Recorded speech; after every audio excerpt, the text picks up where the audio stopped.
ଲଘୁଚାପ ଆଣୁଛି ବଡ଼ ବର୍ଷା। ଆସନ୍ତାକାଲି ବଙ୍ଗୋପସାଗରରେ ସୃଷ୍ଟି ହେବ ଲଘୁଚାପ କ୍ଷେତ୍ର। ପଶ୍ଚିମ କେନ୍ଦ୍ରୀୟ ଓ ଉତ୍ତର ପଶ୍ଚିମବଙ୍ଗ ବଙ୍ଗୋପସାଗରରେ ଲଘୁଚାପ ସୃଷ୍ଟି ନେଇ ପୂର୍ବାନୁମାନ କରିଛି ଭୁବନେଶ୍ୱର ପାଣିପାଗ କେନ୍ଦ୍ର। ଦକ୍ଷିଣରୁ ଉପକୂଳ ଓଡ଼ିଶା ପର୍ଯ୍ୟନ୍ତ ପ୍ରବଳ ବର୍ଷାର ସମ୍ଭାବନା ରହିଛି। ସେପଟେ ରାଜ୍ୟରେ ଲଘୁଚାପଜନିତ ବର୍ଷା ଜାରି ରହିଛି। ଓଡ଼ିଶାରେ ସେପ୍ଟେମ୍ବର 8 ତାରିଖ ଯାଏଁ ପ୍ରବଳ ବର୍ଷା ସମ୍ଭାବନା ରହିଛି।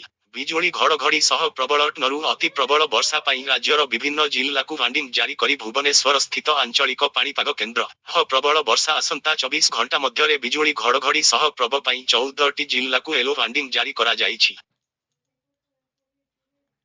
ସେପ୍ଟେମ୍ବର 4ରୁ 5 ତାରିଖ ମଧ୍ୟରେ ବାଲେଶ୍ୱର, ଭଦ୍ରକ, ଯାଜପୁର, ଜଗତସିଂହପୁର, କେନ୍ଦ୍ରାପଡ଼ା, କଟକ, ପୁରୀ, ଖୋର୍ଦ୍ଧା, ନୟାଗଡ଼, ଗଞ୍ଜାମ, ଗଜପତି, ରାୟଗଡ଼ା, କଳାହାଣ୍ଡି, ନବରଙ୍ଗପୁର, କୋରାପୁଟ ଓ ମାଲକାନଗିରି ଜିଲ୍ଲାକୁ ବିଜୁଳି ଘଡ଼ଘଡ଼ି ସହ ପ୍ରବଳ ବର୍ଷା ପାଇଁ ୟେଲୋ ୱାର୍ଣ୍ଣିଂ ଜାରି କରିଛି ପାଣିପାଗ। ସେପ୍ଟେମ୍ବର 5ରୁ 6 ତାରିଖ ବେଳକୁ ରାଜ୍ୟରେ ବର୍ଷାର ପରିମାଣ ବଢ଼ିବାର ସମ୍ଭାବନା ରହିଛି। ବିଜୁଳି ଘଡ଼ଘଡ଼ି ସହ ପ୍ରବଳ ବର୍ଷା ପାଇଁ 22ଟି ଜିଲ୍ଲାକୁ ୟେଲୋ ୱାର୍ଣ୍ଣିଂ ଜାରି କରାଯାଇଛି।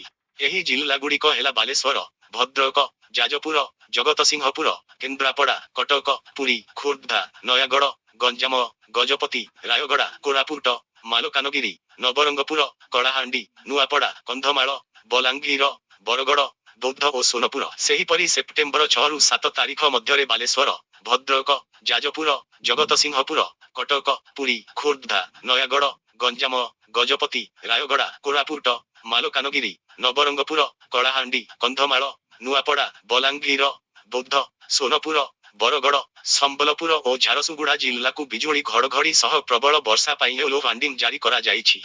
ସେପ୍ଟେମ୍ବର 7ରୁ 8 ତାରିଖ ମଧ୍ୟରେ ସୁନ୍ଦରଗଡ଼, ମୟୂରଭଞ୍ଜ, କେନ୍ଦୁଝର, ଦେବଗଡ଼, ଝାରସୁଗୁଡ଼ା, ସମ୍ବଲପୁର, ବରଗଡ଼, ସୋନପୁର, ବୌଦ୍ଧ, ନୟାଗଡ଼, ଗଞ୍ଜାମ, ଗଜପତି, କନ୍ଧମାଳ, କଳାହାଣ୍ଡି, ରାୟଗଡ଼ା, କୋରାପୁଟ, ମାଲକାନଗିରି, ନବରଙ୍ଗପୁର, ନୂଆପଡ଼ା ଓ ବଲାଙ୍ଗୀର ଜିଲ୍ଲାକୁ ବିଜୁଳି ଘଡ଼ଘଡ଼ି ସହ ପ୍ରବଳ ବର୍ଷା ପାଇଁ ୟେଲୋ ୱାର୍ଣ୍ଣିଂ ଜାରି କରିଛି ପାଣିପାଗ କେନ୍ଦ୍ର।